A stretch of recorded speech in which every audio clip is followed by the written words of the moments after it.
এই অভিন্ন দেওয়ানি বিধিটা কি?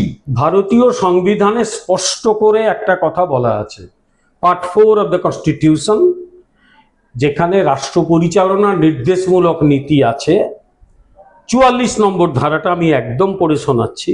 The state shall Endeavour to secure for the citizens uniform civil code through out the territory of India. অর্থাৎ ভারতের টেরিটরির গোটাটা যাতে ইউনিফর্ম সিভিল কোড চালু হয় সেই ব্যাপারে রাষ্ট্র চেষ্টা করবে। একদম স্পষ্ট। আজকে এতদিন হয়ে গেল ভারত স্বাধীনতা অর্জন করেছে, 80 বছর হতে যাচ্ছে, আমরা এটাকে অ্যাসিওর করতে পারলাম না। এতদিন ক্ষমতায় ছিল কংগ্রেস, কম দিন তো ক্ষমতায় ছিল না। ইউপিএ ক্ষমতায় ছিল, তারা কেন এটা করেনি? এটা চালু না করার জন্য একটা অদ্ভুত ছুতো বার করা হয়েছিল যে আমরা সংশ্লিষ্ট সকলের সঙ্গে কথা বলে চালু করব। মানে কোনো কিছু হচ্ছে চালু না করা সবচেয়ে ভালো রাস্তা হচ্ছে একটা কথা বলা, সংশ্লিষ্ট সব পক্ষের সঙ্গে কথা বলে বোঝাপড়ার ভিত্তিতে বিষয়টিকে চালু করতে হবে, জীবনে হবে। কারণ একটা পক্ষ যদি বলে আমি হতে দেবো না, হবে না। এই নিয়ম তো মেনে চলে। এই কাণ্ড কারখানা তো কংগ্রেস করেছে, বাম সমর্থিত ইউপিএ করেছে, তৃণমূল সমর্থিত ইউপিএ সরকার করেছে, জনতা পার্টি আমলেও এটা করা যায়নি, বরাবর এটা হয়েছে। কারণ একটাই, একটা পক্ষ বিশেষত কট্টরপন্থী যারা মুসলিম তারা এটা হতে দেবে না।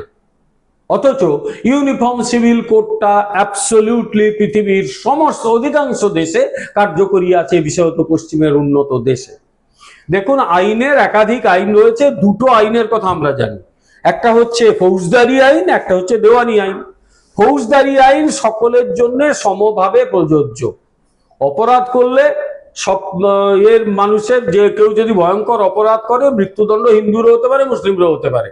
যাবজ্জীবন কারাদণ্ড হিন্দু, মুসলিম, খ্রিস্টান, জৈন সকলের হতে পারে। অপরাধ অনুযায়ী সাজা সকলের হয়। এটা হচ্ছে ক্রিমিনাল কোড। কিন্তু সিভিল কোড, বিবাহ বা অন্যান্য বিষয়, সম্পত্তি, উত্তরাধিকার, এই যে বিষয়গুলো যেগুলো সিভিল ম্যাটার, এই সিভিল ম্যাটারগুলোতে হয়েছে কি আমাদের কিছু মাইনরিটি ক্লজ রেখে দেওয়া হয়েছে আইনে। যেরকম হিন্দু বিবাহ আইন, আবার মুসলিম বিবাহ আইন, খ্রিস্টান ম্যারেজ অ্যাক্ট, এইভাবে বিভিন্ন সম্প্রদায়ের আলাদা আলাদা আইন করা হয়েছে। এবং বারবার দাবি করা হয়েছিল যে ইউনিফর্ম সিভিল কোড কেন চালু করছেন না, এবং আদালত বারবার বলেছে, সুপ্রিম কোর্ট বলেছে। এক্ষুনি আমার মনে পড়ছে যে রাজীব গান্ধীর আমলে শাহবানু মামলায় সুপ্রিম কোর্ট পরিষ্কার বলেছিল যে আপনারা যদি ইউনিফর্ম সিভিল কোড একদিন চালু করতেন তাহলে তো এই সমস্যা হতো না, আজকে আমাদের সমস্যায় পড়তে হচ্ছে, আপনারা অবিলম্বে ইউনিফর্ম সিভিল কোড চালু করুন। তারপরেও প্রায় 4 বার ভারতের supreme court uniform civil code চালু করার কথা বলেছে, কিচ্ছু শোনেনি। সুখের কথা, বর্তমান কেন্দ্রীয় সরকার এনডিএ নেতৃত্বাধীন এবং যে রাজ্যে ভারতীয় জনতা পার্টি সরকার রয়েছে, একাধিক রাজ্যে ধীরে ধীরে ইউনিফর্ম সিভিল কোড চালু করা হচ্ছে। এ ব্যাপারে পথ প্রদর্শকের ভূমিকা পালন করেছে উত্তরাখণ্ড। তারপর একে একে বিভিন্ন অঙ্গরাজ্যে এটা নিয়ে কাজ চলছে। জিনিসটা অত্যন্ত জটিল। বিভিন্ন সিভিল কোডগুলোকে খুঁজে খুঁজে সেগুলোকে ইউনিফর্ম করা এবং তার যে বিভিন্ন রেজাল্ট কি হতে পারে, কনসিকুয়েন্স কি হতে পারে, সেগুলো দেখা, এই সব মিলিয়ে এটা চালু করার চেষ্টা হচ্ছে।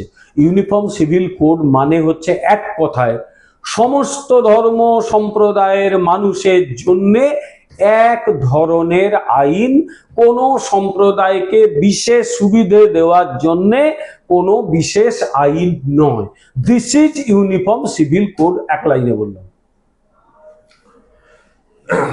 কিন্তু এক্ষেত্রে আমরা দেখেছি যে রাজ্যের প্রাক্তন মুখ্যমন্ত্রী নানান সভা থেকে যখন তিনি বক্তৃতা রাখতেন তিনি পরিষ্কার বলতেন যে ইউনিফর্ম বা ইউসিসি যদি চালু হয় তাহলে একটা নির্দিষ্ট সংখ্যালঘু মুসলিম সম্প্রদায় নাকি তাদের ধর্মীয় জীবনযাপনের অধিকার হারাবে। রাষ্ট্রবিজ্ঞানের শিক্ষক হিসেবে, রাষ্ট্রবিজ্ঞানের একজন গবেষক হিসেবে এই যে মুখ্যমন্ত্রীর বক্তব্য, এটা কি ঠিক না? মুখ্যমন্ত্রী একজন চতুর রাজনীতিবিদ, বহুদিন চালাকি করে কাটিয়েছেন 15 বছর, এবার মানুষ তো ধরে ফেলেছে যে ওনার চালাকি। উনি যা বোঝাতেন ভুল বোঝাতেন, হয় উনি নিজে কিছু বোঝেন না, আমি বিশ্বাস করি সব বোঝেন, ইচ্ছে করে মানুষের কাছে চালাকি করতেন।